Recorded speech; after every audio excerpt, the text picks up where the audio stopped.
বুঝতে পারে না, কারণ মক্কার জমিন থেকে ৭,০০০ ফিট উপরে হলো হেরা গুহায়।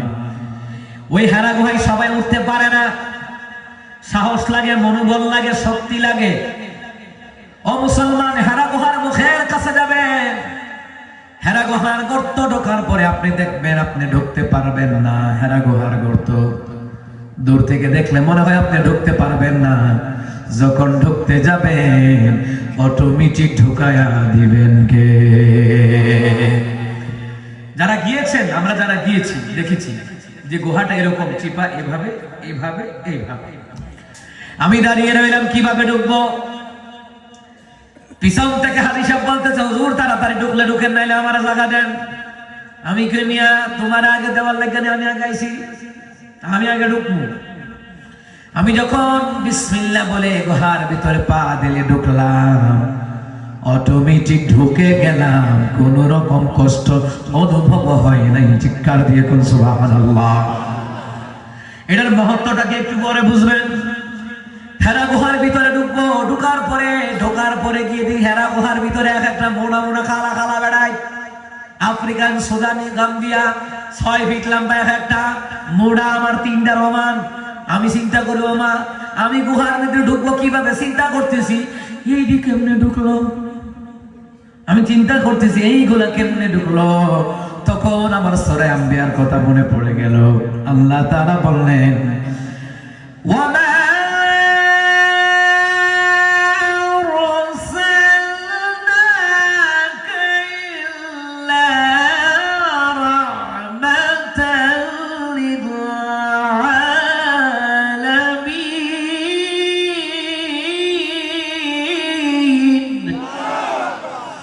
আমার ওই সূরা আম্বিয়ার কথা মনে পড়ে গেল। আল্লাহ তাআলা বললেন, আমি আমার গোটা বিশ্ববাসীর জন্য আমি আল্লাহ তাআলা আমার হাবিবুল্লাহকে রহমত করে পাঠিয়েছি।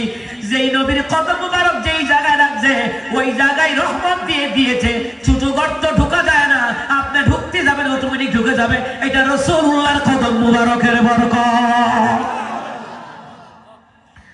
ও মুসলমান ইমানদারেরা, নবী আলাইহিস সালাতু ওয়াস সালামের জীবনীটা পড়বেন, একবার হলো রাসূলুল্লাহর জীবনীটা পড়বেন, একবার হলো সিরাতে ইবনে হিশাম পড়বেন, একবার শানে রিসালাত একবার হলো পড়বেন। পড়লে আপনি বুঝতে পারবেন আপনি কোন নবীর উম্মত। এমন একজন পয়গম্বরের উম্মত, কিয়ামতের ময়দানে ওই রাসূলুল্লাহর সুপারিশ ছাড়া কেউ জান্নাতে ঢুকতে পারবে না।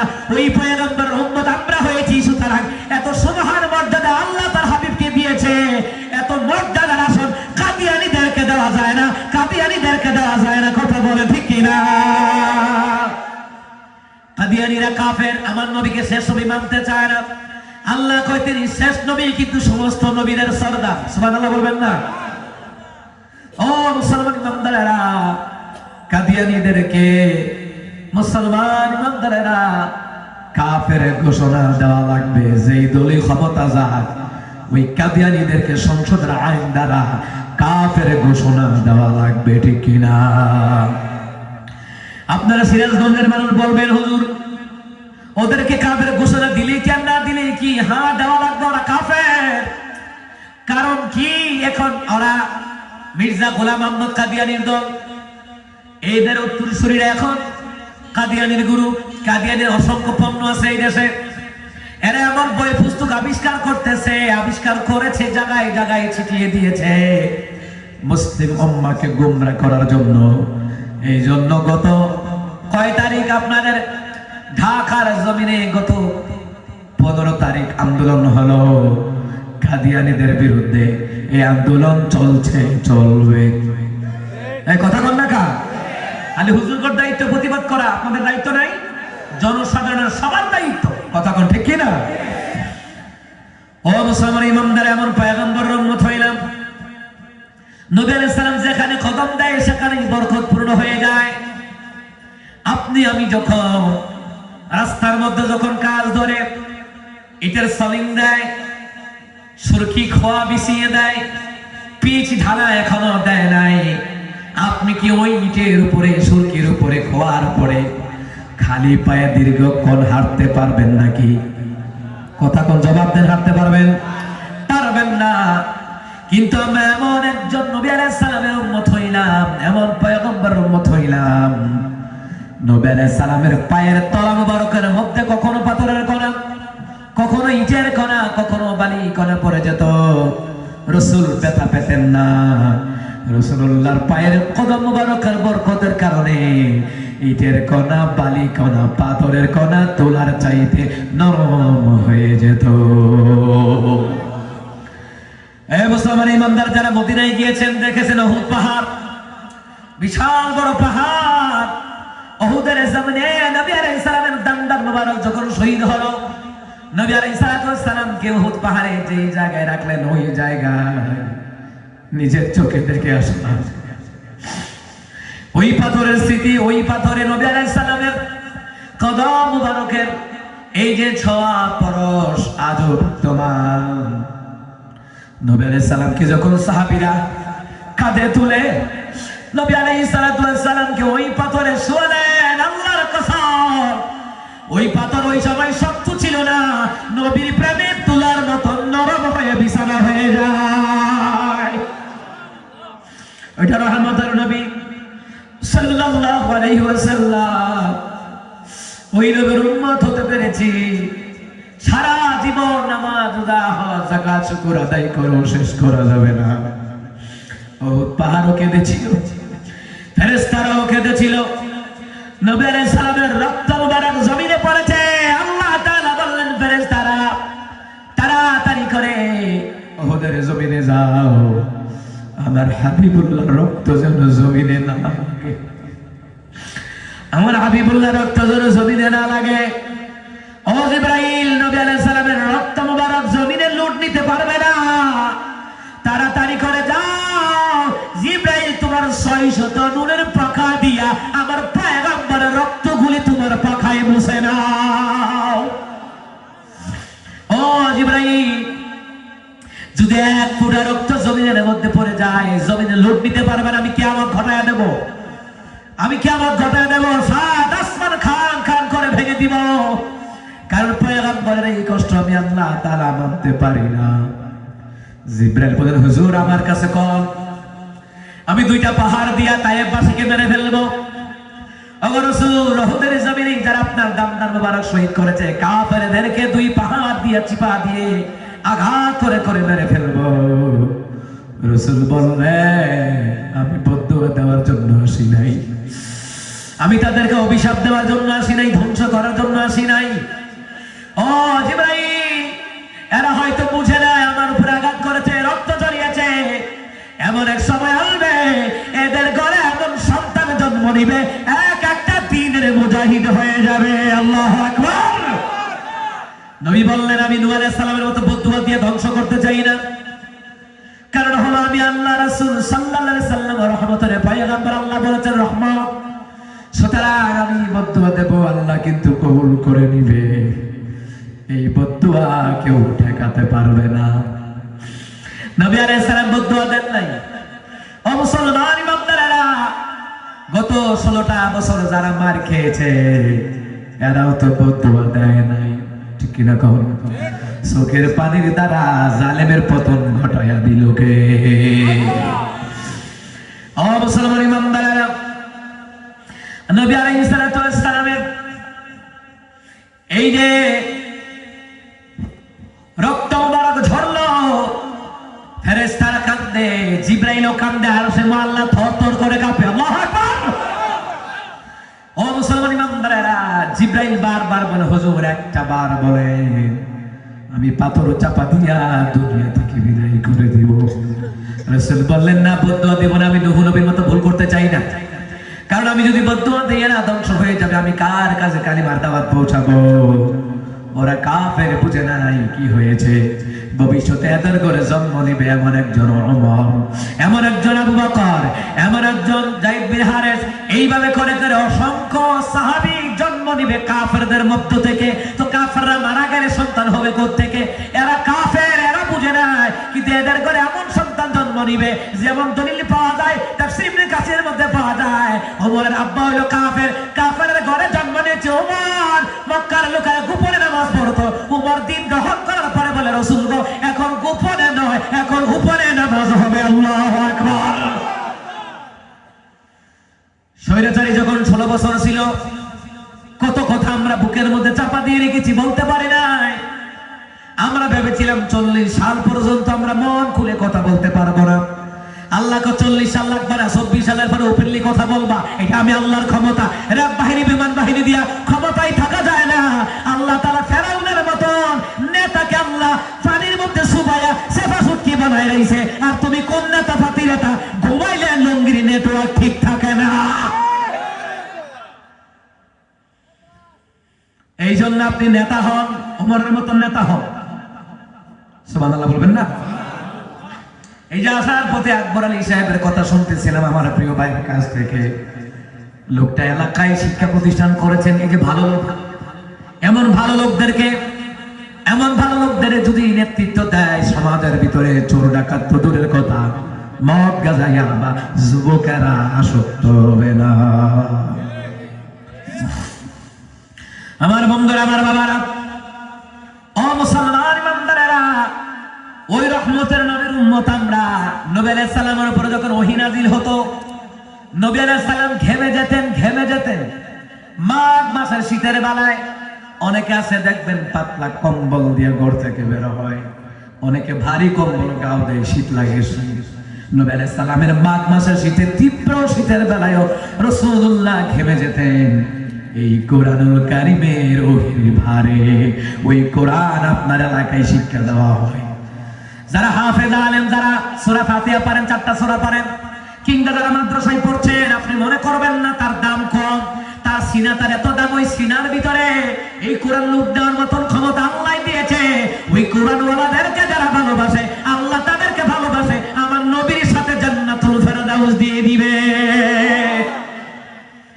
এই জন্য আলেমদের বিরুদ্ধে লাগ দেয় শোনা, ঠিক না? কথা কোন না খায়। পারলে তাদের লগে মহাব্বত রাখো, আত্মীয় করো, শ্বশুর হও, শাশুড়ি হও, আলেমের মা হও, আলেমের বাপ হও, আলেমের সাথে আত্মীয় করো, মহাব্বত রাখো। ৫ম নম্বর হইও না, আলেম বিরোধী হইও না, তাহলে তোমার কপাল ধ্বংস করে দিবেন কে?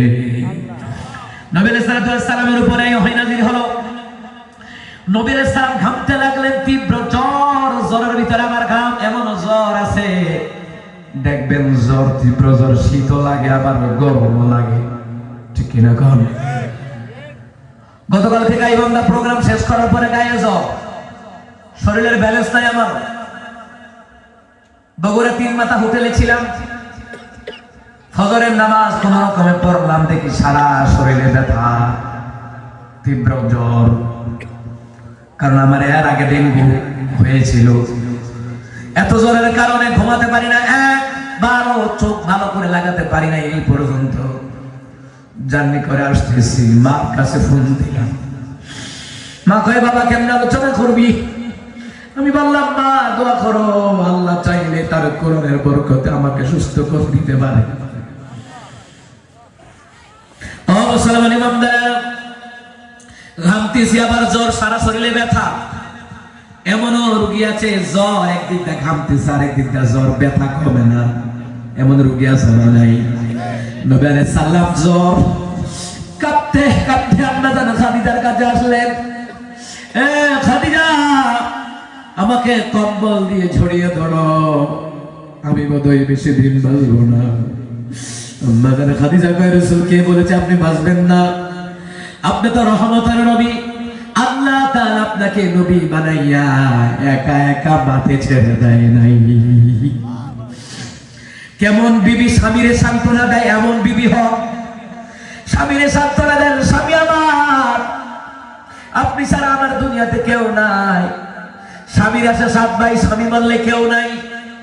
যার স্বামী মারা যায়, ওই বংশের লোকেরা, পরিবারের লোকেরা ওই স্ত্রীকে গুরুত্ব দেয় না। একটা মার, একটা নারীর, একটা বোনের স্বামী ছাড়া কেউ আপন নাই। আম্মা জান খাদিজা এত ধনী হওয়ার পরও আমার স্বামী ছাড়া কেউ নাই। আর ধন সম্পদ থাকলে হয় না, স্বামী থাকা লাগে। স্বামী আছে, আপনার সম্মান আছে, স্বামী নাই, সম্মান নাই, এমন নজির সমাজে আছে না নাই? কথা বলা আছে না নাই? স্বামী নাই, কেউ ওই মহিলাকে গুরুত্ব দেয় না। স্বামী আছে, কথা বলতে হিসাব করে বলে, ঠিক কিনা বলেন? আম্মা জান খাদিজা কেমন স্ত্রী, স্বামীকে সান্ত্বনা দেয়, স্বামী আমার আপনি ঘাবড়াবেন না, আপনি তো মানবতার নবী, দুনিয়ায় কারো ক্ষতি করেন না, আপনি তো মানবতার পয়গম্বর। ওগো রাসূল, আমি স্ত্রী থাকতে আপনাকে ভেঙে পড়তে দিব না, আপনাকে আমি ভেঙে পড়তে দিব না গো রাসূল। চলেন আমার চাচাতো ভাই ওয়ারাকা বিন নওফলের কাছে। আম্মাদের খাদিজা রাদিয়াল্লাহু তাআলা আনহা রহমতের নবীকে ডান হাত মুবারকে ধরে নিয়ে গেল ওয়ারাকা বিন নওফলের কাছে। ওয়ারাকা বিন নওফলকে সে তাওরাতের হাফেজ, জবুর কিতাবের হাফেজ, ইনজিল কিতাবের হাফেজ। ওয়ারাকা বিন নওফলের কাছে নিয়ে গেলেন। আম্মাদের খাদিজা রাদিয়াল্লাহু তাআলা আনহা তিনি বললেন, ও ওয়ারাকা বিন নওফল, আমার স্বামী রহমতের নবী তিনি হেরা গুহায় গিয়েছেন। কে যেন ওনার সিনার সাথে সিনা লাগায়া চাপ দিয়েছে। রাসূল আমার কাছে এসে কম্বল চাইলেন, গায়ে জ্বর এসেছে, সারা শরীর কাঁপতেছে। ওয়ারাকা বিন নওফল, কি হয়েছে তুমি কি বলতে পারবা? ওয়ারাকা বিন নওফল বলেন, ইয়া মুহাম্মদ সাল্লাল্লাহু আলাইহি সাল্লাম, কি হয়েছে হেরা গুহায় আপনি বলেন। তাফসীর ইবনে কাসির, তাফসীর জালালাইন শরীফের মধ্যে এসেছে, তাফসীর কাবীরের ভিতরে এসেছে। ওয়ারাকা বিন নওফল বললেন, মুহাম্মদ কি ঘটনা হেরা গুহায় হয়েছে আমাকে একটু বলেন। এইবার নবী আলাইহিস সালাম বললেন, ওয়ারাকা বিন নওফল, হেরা গুহায় আমি ধ্যানমগ্ন হয়ে থাকলাম, খাবার পানীয় শেষ হলে আবার খাদিজার কাছ থেকে নিয়ে যাইতাম। আমি একা একা, সিঁড়ি নাই, পাথরের উপরে পাথর। ও মুসলমান, নবী আলাইহিস সালাম ৭,০০০ ফিট উপরে হেরা গুহায় উঠলেন, ধ্যানমগ্ন হলেন। নবী বললেন, সিনার সাথে সিনা লাগাইয়া কে যেন আমাকে চাপ দিয়েছে, আমাকে ৫টা বাক্য শুনিয়েছে। ওয়ারাকা বিন নওফল বললেন, ও পয়গম্বর, আপনি বলেন কি বাক্যগুলি শুনিয়েছে, আপনার মুখস্থ আছে কিনা বলেন। এইবার নবী আলাইহিস সালাম পড়া শুরু করলেন। বিসমিল্লাহির রহমানির রহিম, ইকরা বিসমি রাব্বিকাল্লাযী খালাক, খালাকাল ইনসানা মিন আলাক, ইকরা রাব্বুকাল আকরামুল্লাযী আল্লামা বিল কলামি, আল্লামাল ইনসানা মা লাম ইয়ালাম। ওয়ারাকা বিন নওফল আশ্চর্য হয়ে গেলেন, এই বাক্যগুলি তো অসাধারণ বাক্য। ও মুহাম্মদ সাল্লাল্লাহু আলাইহি সাল্লাম, এই বাক্যগুলি কোনো সাধারণ বাক্য নয়, দুনিয়ার কোনো মানুষের বানানো বাক্য নয়, এই বাক্যগুলা হলো কালামুল্লাহ। জোরে আওয়াজ দিয়ে কোন সুবহানাল্লাহ। নবী আলাইহিস সালাতু ওয়াস সালাম বললেন, কালামুল্লাহ, কিন্তু যে আমার চাপ দিল এটা কেডা? আমাকে চাপ দিল, মৃত্যুর উপক্রম হয়ে গেল। আচ্ছা, আপনি যদি কোন ব্যক্তিকে যদি সিনার সাথে সিনা লাগাইয়া কোলাকুলের বদলতে চাপ দেন, ব্যথা পাবে কিনা বলেন? ব্যথা পাবে। নবী বললেন, আমার তো মৃত্যুর উপক্রম হয়ে গেল। কে সেইটা? ওয়ারাকা বিন নওফল বললেন, মুহাম্মদ সাল্লাল্লাহু আলাইহি সাল্লাম, ওটা কেউ নয়, ওইটা হলো ওই ব্যক্তি, যেই ব্যক্তি মুসা কালিমুল্লাহর কাছে ওহী নিয়ে আসতো, যার নাম হলো হযরত জিবরাইল। আওয়াজ দিয়ে কোন সুবহানাল্লাহ। ও মুসলমান ইমানদারেরা, এইবার নবী আলাইহিস সালাতু ওয়াস সালামকে লক্ষ্য করে, আম্মাজান খাদিজাকে লক্ষ্য করে ওয়ারাকা বিন নওফল বললেন, এ খাদিজা, তোমার স্বামীটাকে তুমি পাহারা দিয়ে রাখবা। যখন তোমার স্বামী হক কথা বলবে, বংশের লোকেরা দেশ থেকে তাড়াইয়া দিবে। বাংলাদেশে এমন হয়েছে, হক কথা বলার কারণে কত আলেমরা জেলখানার রিমান্ডে গিয়েছে।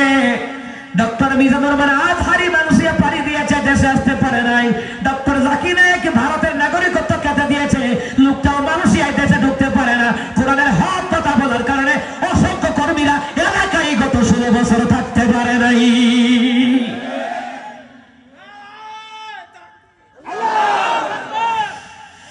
দেখছেন নি মুরব্বী কেমনে স্লোগান দিল, ইমানের জজবা। সুবহানাল্লাহ কয় না?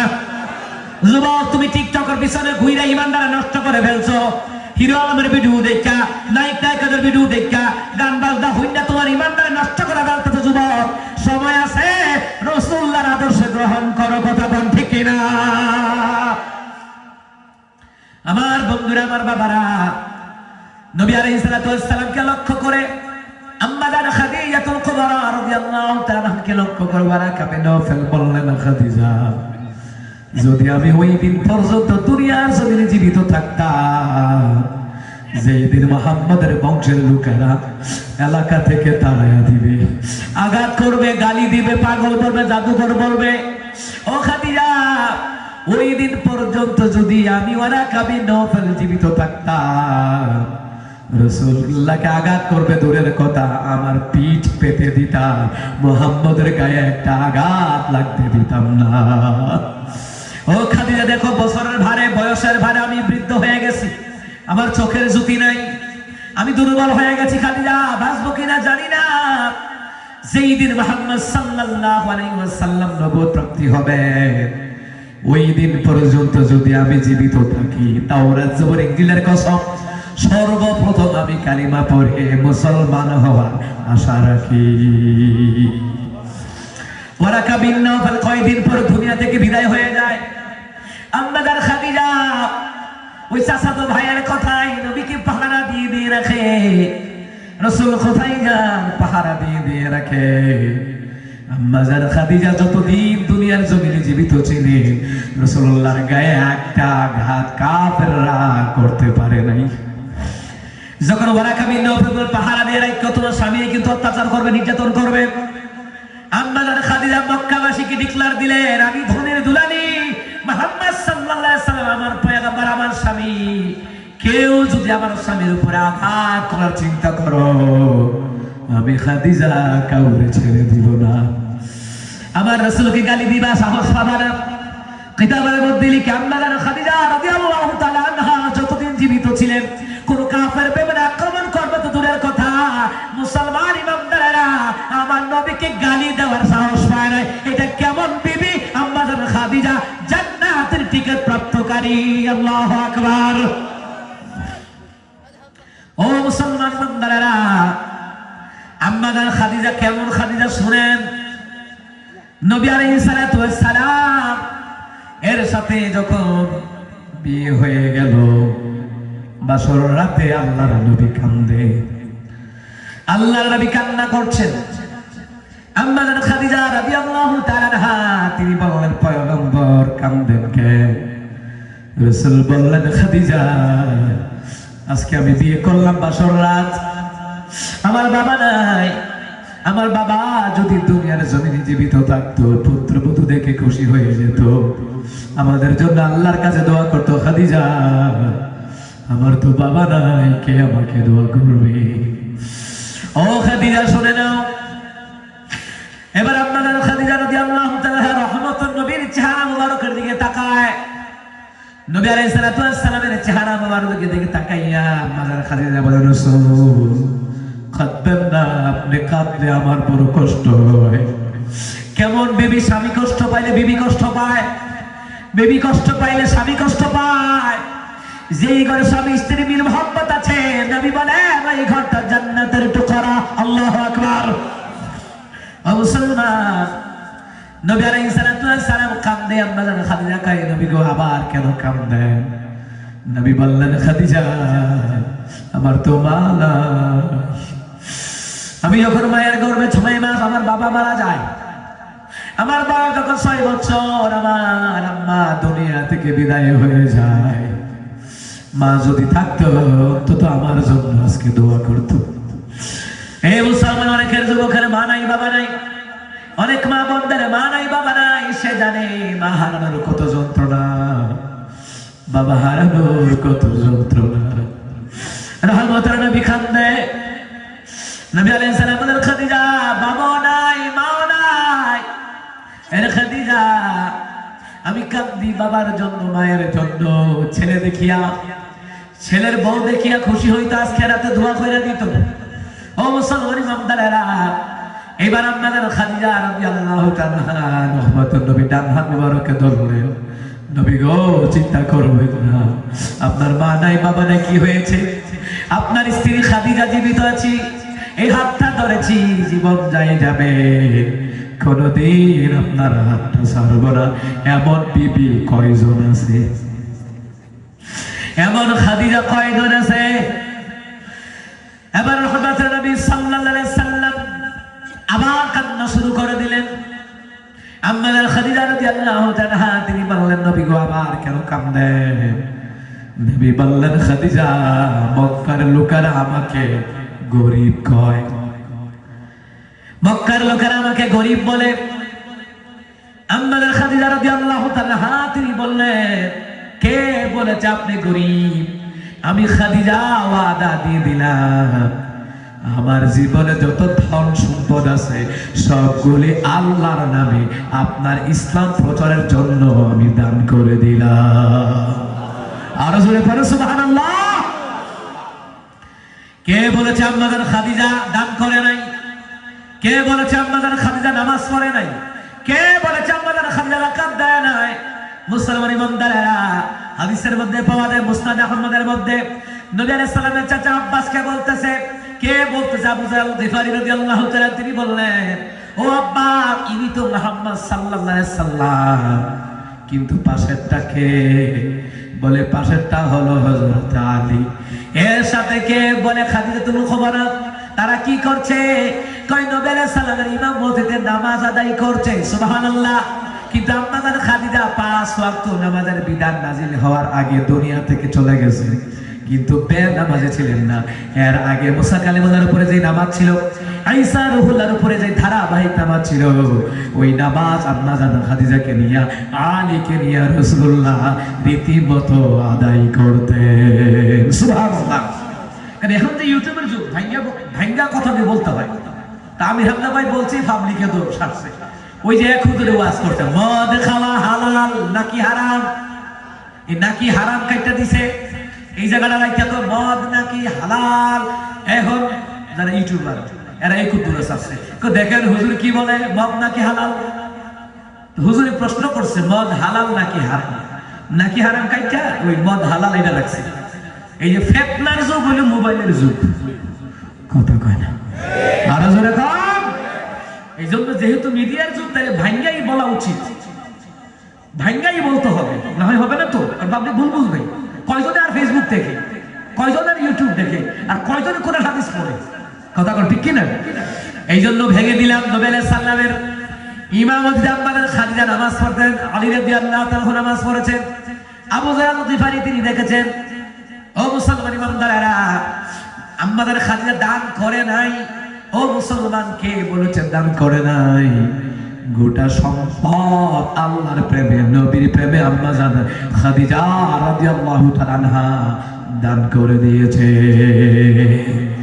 সব দান করে দিয়েছে।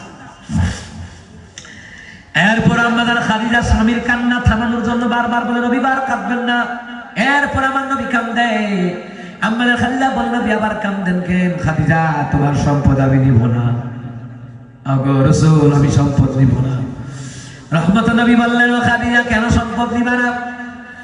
এইবার আমাদের খাদিজা বলে, নবী গো, কেন সম্পদ দিবেন না? নবী আলাইহিস সালাম বললেন, খাদিজা, আমার কতগুলো শর্ত আছে। 1 নাম্বার, সম্পদ যে দিলা, আমি কিন্তু দিন প্রচারের জন্য চাইলে কিন্তু আমি দান করে দিব, দাবি রাখতে পারবা না। মসজিদের জন্য দান করে দিব, মাদ্রাসার জন্য দান করে দেব, ইয়াতিমদেরকে জায়গা দেব, বিধবা নারীকে জায়গা দেব, অসহায় গরিবদেরকে কিন্তু আমি এই সম্পত্তিকে আমি দান করব। খাদিজা দাবি রাখবা না। আমাদের খাদিজাকে, নবী গো, আমার কোনো দাবি নাই, সব সম্পদ দিয়ে দিলাম। ইসলামের জন্য যা যা দরকার সেই সম্পদগুলো দিয়ে ব্যয় করে করবেন। আমি খাদিজার কোনো দাবি নাই। আমি যে আপনার মতন একজন নেককার স্বামী, পয়গম্বর স্বামী পেয়েছি, আমি খাদিজার ধন সম্পদের দরকার নাই। কেমন খাদিজা রাদিয়াল্লাহু তাআলা আনহা। ও মুসলমান ইমানদারেরা, এইবার আল্লাহ তাআলা কুরআনুল কারীমের মধ্যে সুন্দর করে জানিয়ে দিলেন, আল্লাযীনা ইউনফিকুনা ফিস সাররাই ওয়াদ দাররাই ওয়াল কাযিমিন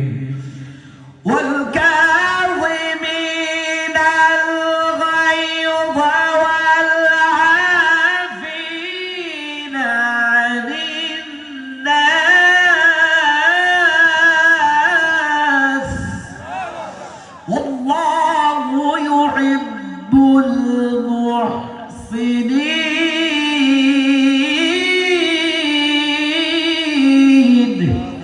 আল্লাহ তাআলা বলেন, ওগো রাসূল আপনি জানায়া দেন, যারা গরিব হওয়ার পরও দান করে, ধনী হওয়ার পরও যারা দান করে, রাগকে সংবরণ করে, মানুষকে ক্ষমার নজরে দেখে, আল্লাহু ইউহিব্বুল মুহসিনিন, এইরকম মুহসিন বান্দা বান্দীদেরকে সরাসরি ভালোবাসেন কে?